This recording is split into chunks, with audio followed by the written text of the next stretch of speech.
नमस्कार, आप देख रहे हैं प्रेरणा संवाद। मैं हूं पल्लवी। आज के प्रमुख समाचारों पर एक नजर। विजयादशमी उत्सव कार्यक्रम में संघ के सर कार्यवाह दत्तात्रेय होसबाले जी ने कहा, स्वतंत्रता का उद्देश्य चिर पुरातन राष्ट्र को पुनः वैभवशाली बनाना है। भारत के वैभव स्थिति को लाने के संकल्प को हम पुनः अपने हृदय में धारण करें, यही अनुरोध करने में आपके सम्मुख खड़ा हूं। अभी गीत गाया गया, चिर पुरातन राष्ट्र को फिर से नवनिर्माण करे।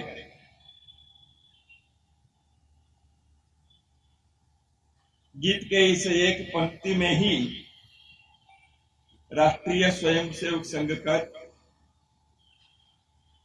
जीवन व्रत व्यक्त हो जाता है। इलाहाबाद विश्वविद्यालय में खुलेगा बौद्ध अध्ययन केंद्र, बौद्ध दर्शन और शिक्षा का होगा अध्ययन। इलाहाबाद विश्वविद्यालय में जल्द ही बौद्ध अध्ययन केंद्र स्थापित किया जाएगा। इस अध्ययन केंद्र में बौद्ध दर्शन और उससे जुड़ी शिक्षाओं का अध्ययन और शोध होगा। बौद्ध अध्ययन केंद्र की स्थापना के संभावित तरीकों पर चर्चा करने के लिए इंडो श्रीलंका इंटरनेशनल बौद्ध एसोसिएशन के अध्यक्ष के सिरी सुमेधा थेरो ने विश्वविद्यालय का दौरा किया और इलाहाबाद विश्वविद्यालय की कुलपति प्रोफेसर संगीता श्रीवास्तव से मुलाकात भी की है।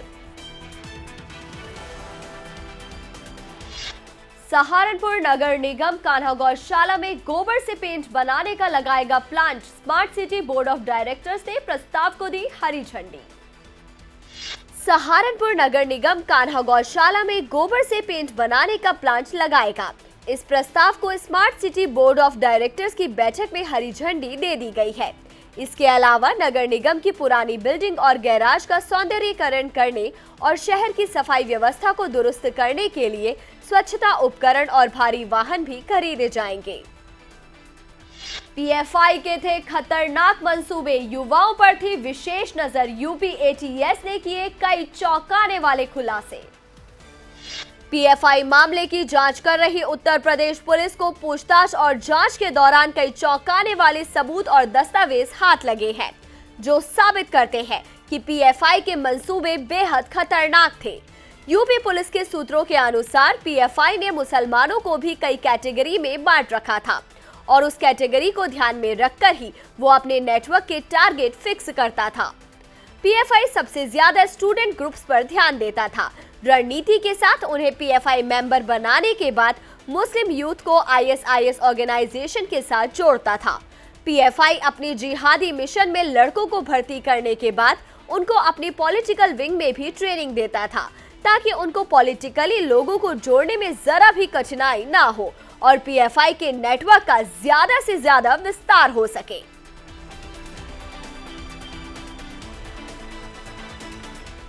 जम्मू कश्मीर के बारामूला में सेना ने 2 आतंकवादियों को किया ढेर। अग्निवीर रैली को बाधित करने की दी गई थी जिम्मेदारी। जम्मू कश्मीर के बारामूला में शुक्रवार देर रात को सुरक्षा बलों ने मुठभेड़ में 2 आतंकवादियों को मार गिराया है। इन आतंकवादियों को सेना की अग्निवीर भर्ती रैली में बाधा डालने का काम सौंपा गया था। इसको लेकर बारामूला के वरिष्ठ अधीक्षक रईस मोहम्मद भट्ट का बयान आ चुका है। उन्होंने कहा है कि गुप्त सूचना के बाद यदीपोरा गांव में भारतीय सेना, एसएसबी और बारामूला पुलिस का ज्वाइंट सर्च ऑपरेशन चलाया गया। आतंकवादी एक घर में छिपे हुए थे। अचानक उन्होंने सुरक्षा बलों पर गोली चलाई। जवाबी कार्रवाई के साथ मुठभेड़ शुरू हो गई और इस मुठभेड़ में दोनों आतंकवादी मारे गए। हमारे पास जो अभी तक इंफॉर्मेशन आई है, जो यहाँ पे आर्मी की रिक्रूटमेंट रैली चल रही है, अग्निवीर रैली, उसको टारगेट करने के लिए ये यहाँ पे पहुँचे हुए थे और इनका मंसूबा यही था कि किसी न किसी तरीके से जो यूथ यहाँ पे मेन स्ट्रीम के साथ जुड़ने की कोशिश कर रहे हैं उनको डिस्टर्ब किया जाए। अब एक नजर आज की प्रमुख सुर्खियों पर।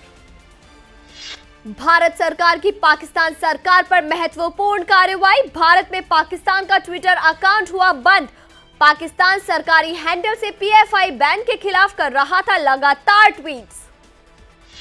पीएम नरेंद्र मोदी ने देश में लॉन्च किया 5G इंटरनेट। दिल्ली, लखनऊ और काशी समेत कई शहरों को आज मिलेगी सुविधा।